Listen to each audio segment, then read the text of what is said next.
Hello friends, welcome to another day of Q&As, joined by my lovely and helpful wife Lucie. Hi guys. Lucie will be asking me one of your questions from Instagram. So, question by Sonny Smith 1765. Hi Leo and Lucie, when is the best time to take vitamins and supplements? Around training or in the morning? Thanks. Thank you, Lucie.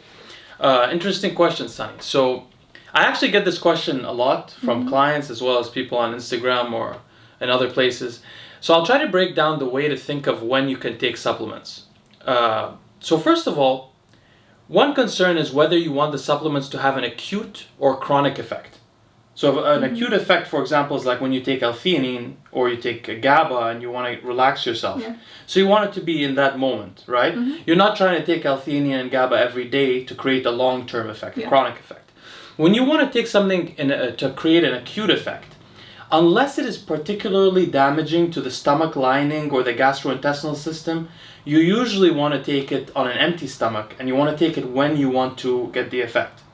So for example, if you're trying to study well in the morning, you might take like alpha GPC and the huperzine and ginkgo and all these different things that work on the cholinergic system on an empty stomach in the morning.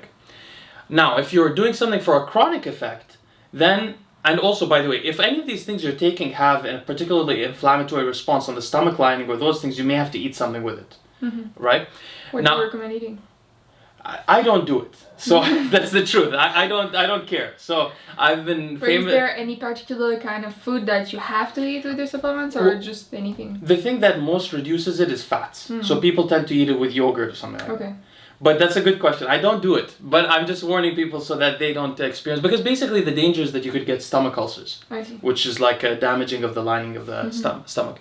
So now, if you're trying to get a chronic effect, which is what you're doing with most supplements, the first thing to consider is, well, this is how it works basically. There are some chronic supplements that can be digested, that they're water digestible with water without fat, and some are what are called fat soluble. So for example, vitamins are like that also. Like the vitamin B's are water soluble, the vitamin C is water soluble, whereas the vitamin D, vitamin K, those are fat soluble. And you'll find them even in the pill, they'll look a bit different.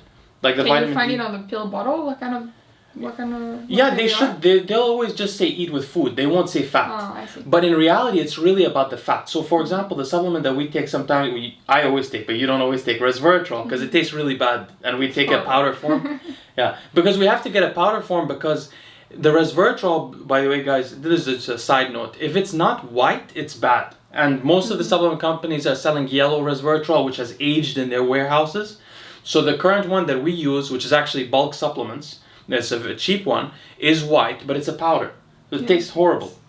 So Lucie refuses to, but anyway. So when we take resveratrol, for example, resveratrol is very poorly digested. You have to eat it with a lot of fats. So a lot of people will eat it with yogurt. They mix it in with yogurt. Yeah, that's what we do. Which makes the yogurt taste horrible. That's what you do. I actually take the powder and... She laughs at this. Anyway, so resveratrol and things like resveratrol, including some of these vitamins, a lot of them are fat soluble. So you need to have fat with them, and some you really need to have a lot of fat with it. Some you don't need to have them with fat. So you could technically take them in various meals that you're taking in the day, or without meals even. But you should take it with a meal, but you can take it without fat. But the ones that need to be taken with fat, you have to eat them with a fatty meal. What I do now, let's talk practically. The way I do it is this. Now, I don't eat much during the day. I mean, I eat a lot, but I eat only in like 6 hours or 4-hour windows, and same for Lucie. So the problem is that when I do that, I have like 2 or 3 meals, but only one of them has a lot of fats in it. So what I do is I take all my supplements with that very fatty meal. But if you're fortunate enough, or you don't care enough about time-restricted eating to be able to eat multiple times a day, or you're eating like a ketogenic diet where you always have fats in your meals, then the best thing would be to split the supplements out.